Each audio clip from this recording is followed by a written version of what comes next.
We will talk about the accounts, the balance, the debit, and the credit entry. We need to clarify this item. An account is a means of accumulating in one place all the information about changes in a specific financial statement item.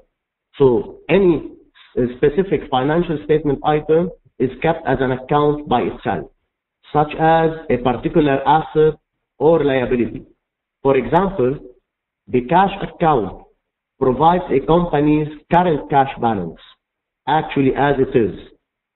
It provides a record of all the cash receipts and also a record of all the cash disbursement. In its simplest form, the accounts, they have three elements.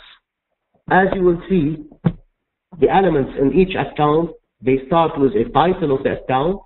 We have a left side, which is also called a debit side, and we have a right side, which is called the credit side.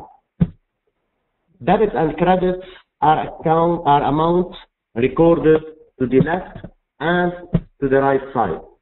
Likewise, any amount that is entered on the right side, it is called a credit, as I said. In a simple term, debit refers to the left and credit refers to the right side. Determining the balance of a T account, we call the T account from its shape. It's a T shape for the account, where we have on the top the title, the left, and the right. The balance of an account is simply the difference between the debit and the credit entry. If the debit total exceeds the credit total, the account has a debit balance. Similarly, if the credit side exceeds the debit total, the account has a credit balance. What we should know is that all asset accounts, normally they have a debit balance. It is hard to imagine an account for an asset, such as land, having a credit balance, as this would indicate that the business has disposed of more land than it has ever acquired, which is not logical. For some assets, such as the cash, it is possible to have a credit balance, but such balance are only temporary. It can be an overdraft in our bank account or a transitory period before the cash is replenished. The relationship between the entries in these accounts and their position on the balance sheet may be summed up in the following statement.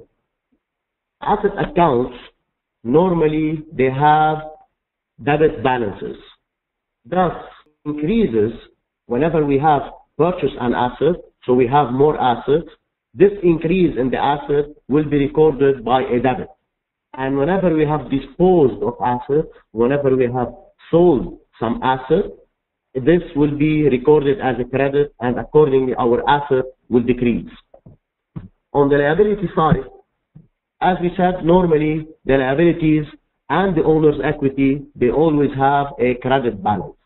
So accordingly, whenever we have acquired more liabilities, so we have more dues, this will be an increase in the credit side, an increase in liabilities. And whenever we have paid off some of our liabilities, the liabilities will decrease. And accordingly, this decrease will be recorded by a debit on the balance sheet or on the T account. So here the rules for the debits and credits are designed so that every transaction is recorded by equal amount of debit and credit. Hence what we call here a double entry in accounting. Every transaction has to be recorded as debit and credit. It can be part into debit, increasing assets or decreasing liabilities, and it can be credit, decreasing assets or increasing liabilities. So looking down at this relationship of accounting, assets, it is always equal to liabilities plus owner's equity. So the total debits in a trial balance should be equal to the total credits in the trial balance. or in the accounts in general, the total assets should be equal to the total liabilities plus owner's equity. Looking down at this T account for assets, as we said, debit is to increase the assets when we acquire assets.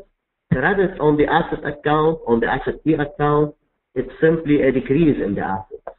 Likewise, on the liability side, a debit will decrease my liabilities and a credit will increase my liabilities. Same, owner's equity are on the right side of the balance sheet. Owner's equity, they are decreased by a debit entry. Owner's equity are increased by a credit entry. This system, as I said, is always called a double entry accounting. This phrase double entry refers to the need for both debit entries and credit entries to be in equal amounts to record every transaction. Every transaction must have a debit and a credit, and debit should always be equal to the credit in the entry.